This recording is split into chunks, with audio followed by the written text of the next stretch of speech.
Comenzamos un nuevo segmento informativo en la pantalla de Canal E. Vamos a analizar todo lo que está pasando en el ámbito económico. Lo vamos a recibir ya a Pedro Gaite, nuestro primer invitado del día de hoy. Él es economista.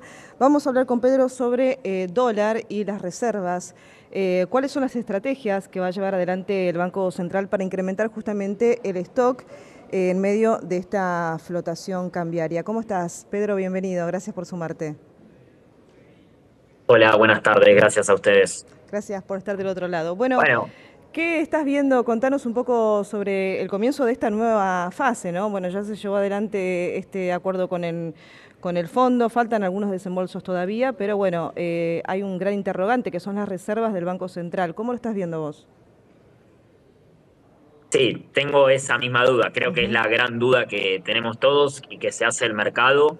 ¿Cuál es la estrategia para acumular dólares? La realidad es que el régimen cambiario anterior se tuvo que cambiar, creo yo, de manera anticipada, justamente porque no permitía acumular dólares.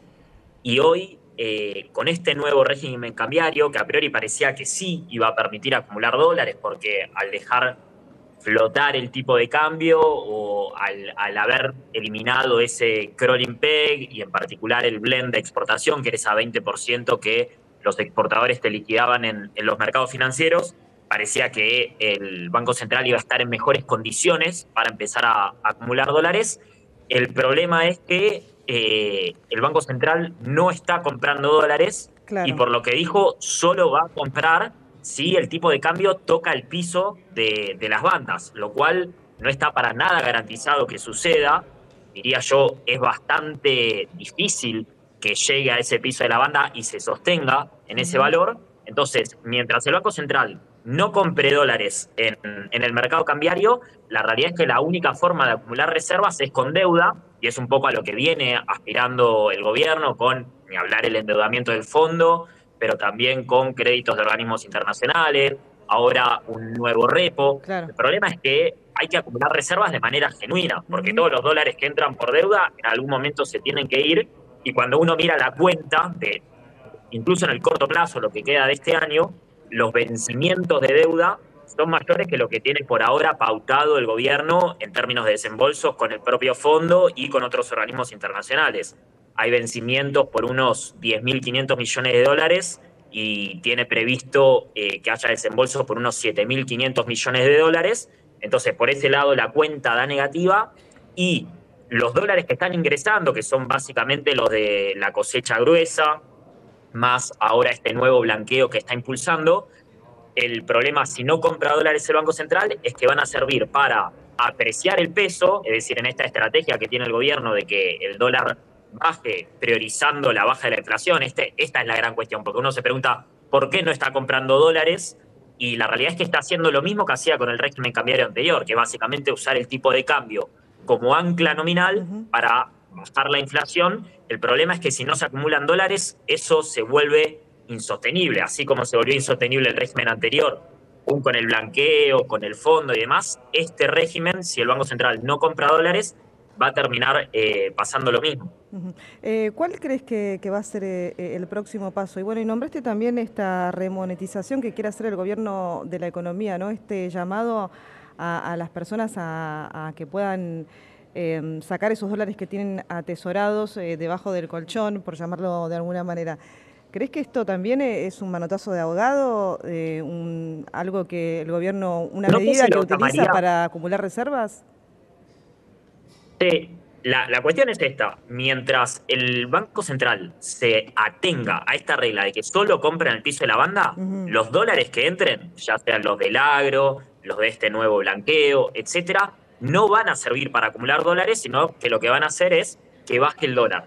Para que el Banco Central acumule dólares de manera genuina comprando reservas, lo que tiene que ocurrir es que el ingreso de dólares sea tan fuerte que haga que el dólar baje a esos 1.000 pesos, ahora incluso un poco menos porque la banda inferior encima va bajando al 1% mensual, pero Claro. que alcance ese piso de la banda y se sostenga aún con la compra de divisas del Banco Central, lo cual me parece que es un escenario hiper optimista, veo muy difícil que ocurra eso. Eh, entonces, sí, no sé si lo llamaría manotazo de ahogado, pero en definitiva son estrategias que tiene el Ujú. gobierno para bajar el dólar y creo que su objetivo es que baje lo máximo posible para que la inflación también se desplome en las vísperas de las elecciones y en todo caso después de octubre hacer los retoques que hagan falta para empezar a acumular reservas. No solo para cumplir con la meta del fondo, hay una meta del FMI que ahora al 13 de junio hay que acumular unos 5.000 millones de dólares de reservas. Sí. Eso no es lo que más me preocupa, probablemente esa meta se incumpla, pero el Banco Central necesita acumular dólares, por un lado para hacer frente a los vencimientos de deuda, pero sobre todo para garantizar el normal funcionamiento de la economía. O sea, Argentina necesita dólares para pagar importaciones, para remitir utilidades. A partir del año que viene ya está liberada la remisión de utilidades. Ahora incluso también para la compra de dólares para ahorro de las personas humanas. Entonces, me parece que en la segunda mitad del año, cuando los dólares de la cosecha gruesa ya se estén agotando, también pensando que en general, a medida que nos acercamos a las elecciones, la dolarización aumenta, o sea, la incertidumbre aumenta y la realidad es que el argentino sigue pensando en el dólar como forma de ahorro. En los Claro. años en los que no hubo ningún tipo de control cambiario para las personas humanas, en promedio se dolarizaron 10.000 millones de dólares. Y es un poco lo que estamos viendo, si bien está relativamente contenida la dolarización desde el 11 de abril, los depósitos en dólares aumentaron unos 1.200 millones de dólares. Y es más o menos lo mismo que cayeron los depósitos en pesos, que es un poco el reflejo de que las personas humanas se están dolarizando por el home banking. Bueno, yo Sí. creo que eso es esperable que a medida que nos acerquemos a las elecciones aumente.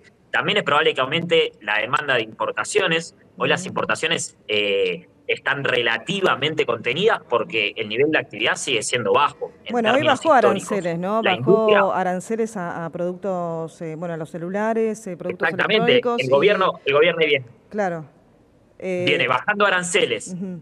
desregulando el comercio exterior en un contexto de dólar barato y una economía que se va reactivando. Entonces, si aumenta la actividad, en particular la actividad industrial, la industria está operando al 60% de su capacidad instalada y las importaciones industriales ya están en el promedio histórico. ¿Por qué? Porque está habiendo un proceso de sustitución inversa, es decir, sustitución de producción nacional Claro. por productos importados. Bueno, esto es esperable que siga ocurriendo y si la economía se reactiva en el marco de un dólar barato, de regulación comercial, le quita aranceles, las importaciones van a volar. Entonces tenés la cosecha, la oferta por el lado de la cosecha gruesa que va a mermar, las importaciones que siguen aumentando, los egresos por servicios también es esperable que sean altos, mientras el dólar esté barato, los egresos por turismo en el exterior están en máximos históricos. Entonces, por todos lados parece que la oferta va a tender a reducirse a medida que nos acerquemos a las elecciones, sobre todo en la segunda mitad, después de julio, también teniendo en cuenta que vuelven a aumentar las retenciones, eso ya lo alertó el Sí. gobierno, y la demanda de dólares, tanto por el lado comercial como financiero, es esperable que aumente.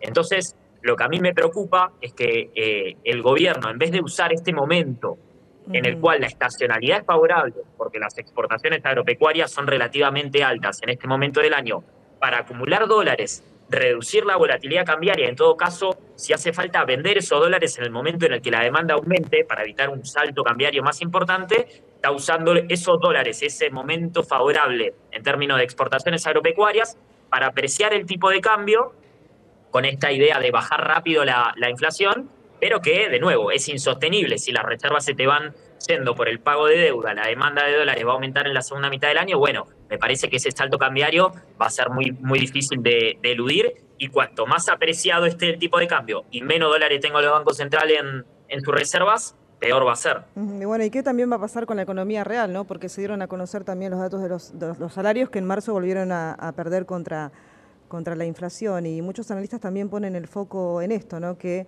es un gobierno que no pone la palabra productividad, producción en el esquema que está llevando adelante, ¿no? Y con todas las medidas que viene tomando. Bueno, Pedro. Efectivamente.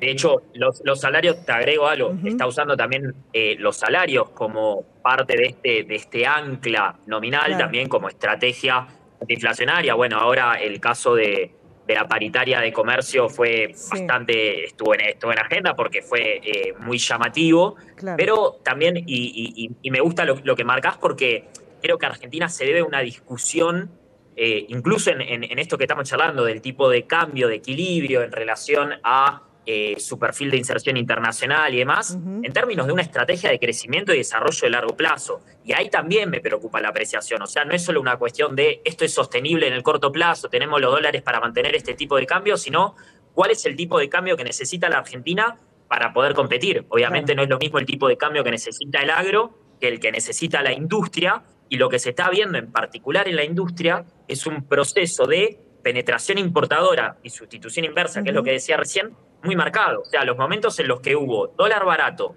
en el marco de apertura indiscriminada, sin ningún tipo de planificación, lo que se vio fue una enorme desindustrialización, que creo que es el riesgo que tiene este esquema si se sostiene en el tiempo. O sea, incluso siendo optimista y pensando que el tipo de cambio se mantiene bajo durante cierto tiempo, eso tiene una pata negativa, que es el proceso de desindustrialización que implica. Sí, bueno, es también lo que marca los representantes de las pymes con los cuales también dialogamos en la pantalla de Canal E, ¿no? Poner en igualdad de condiciones antes de esta apertura de la economía que, bueno, desincentiva mucho la producción nacional y como consecuencia trae lo que ya todos sabemos que son la pérdida de puestos de trabajo, ¿no? Que es lo más vulnerable en toda esta Efectivamente, cadena.